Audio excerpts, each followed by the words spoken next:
Hi everyone, isang mabilis na tutorial lang no para doon sa may mga bagong build na PC na ayaw gumana ng inyong front panel audio.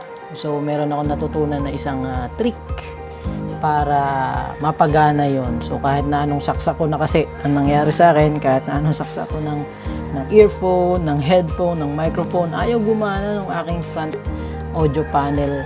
At nag-research at yun nga, meron ako nakita na trick kung paano yung gagawin.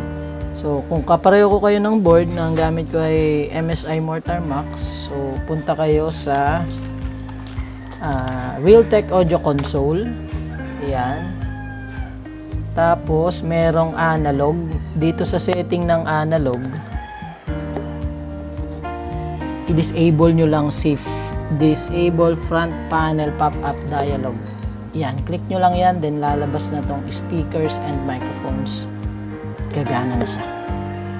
Doon naman sa ibang motherboard, wala itong si Realtek na ito. Dito nyo makikita sa baba.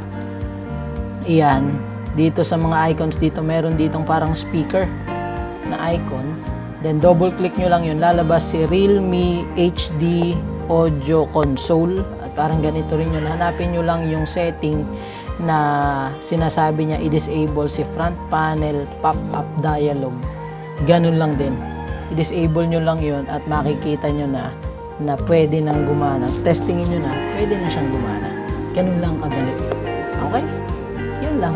Thank you.